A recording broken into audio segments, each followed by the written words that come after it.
Está na hora de 5 minutos com Deus. Que a paz do Senhor, que excede todo entendimento, esteja sobre a sua vida, sua casa, sua família, e que essa mesma paz seja o árbitro do seu coração para a realização dos seus sonhos, planos e projetos. Amém? Hoje eu gostaria de falar com você sobre o pré-julgamento.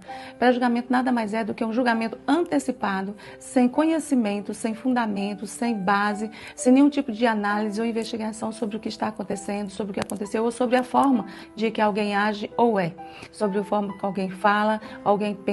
Simplesmente é uma atitude arbitrária por parte de uma pessoa em relação à outra. Nada mais é do que uma forma irresponsável e leviana de se comportar em relação a outro. E isso tem 3 implicações nas nossas vidas. E eu vou citar a primeira delas, que é uma atitude incorreta.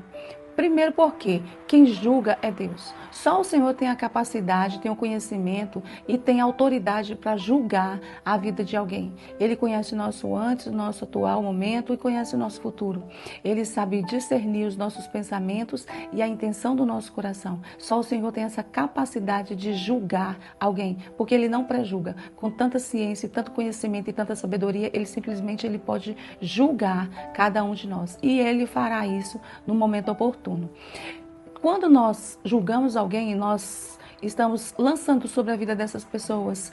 Podemos lançar injustiça, podemos lançar mágoa, podemos lançar desonra, nós podemos lançar sobre a vida dessas pessoas o desânimo, porque diante de tanto cenário negativo, essas pessoas tendem a perder o ânimo, tendem a perder a motivação, tendem a perder o foco do que eles querem fazer, dos planos que eles têm.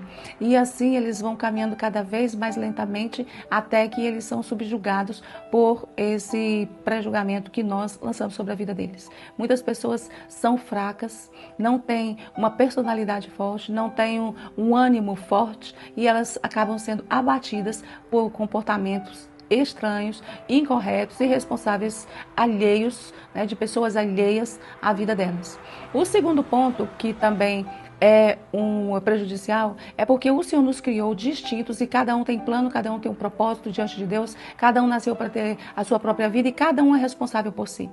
E o Senhor, quando Ele nos permite cada um ter a sua própria vida, nós agimos dessa forma, prejulgando, nós vamos responder, podemos responder diante da justiça, diante de polícia, diante da pessoa, diante de terceiros, diante de pessoas com as quais a gente não queria ser exposto e a gente acaba se expondo por falar o que não deveria falar e por se comportar como não deveria comportar. E isso aconteceu com um homem chamado Labão. Ele era sogro de Jacó e fez Jacó trabalhar para ele durante 7 anos para que ele se casasse com uma de suas filhas. E ele trabalhou por 7 anos, só que no dia Labão não entregou essa filha, disse que precisava entregar a filha mais velha primeiro, só depois a mais nova. E ele trabalhou mais 7 anos. Jacó trabalha mais 7 anos para Labão.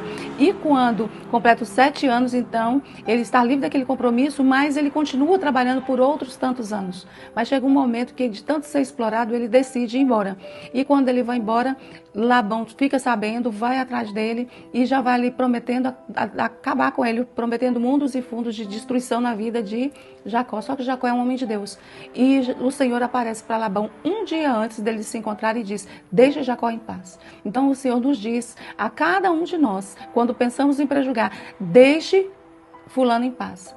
Deixe o pensamento, a atitude, a postura, a fala, deixe ele em paz. Cada um é responsável por sua própria vida.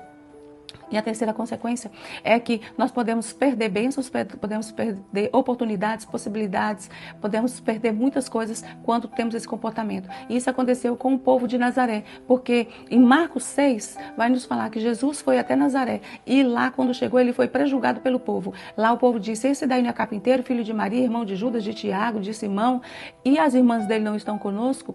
Então eles prejulgaram Jesus e ali Jesus não pôde operar os milagres que ele operou em outros lugares. Lá Jesus foi limitado. E Jesus não foi limitado por autoridade ou por poder, mas por incredulidade, por prejulgar quem Jesus era, descrendo de quem o Senhor era e do poder que ele tinha. Então que nós sejamos sábios e não venhamos trazer para nós castigo, trazer para nós um peso do que nós não precisamos fazer, que é julgar o próximo. Amém?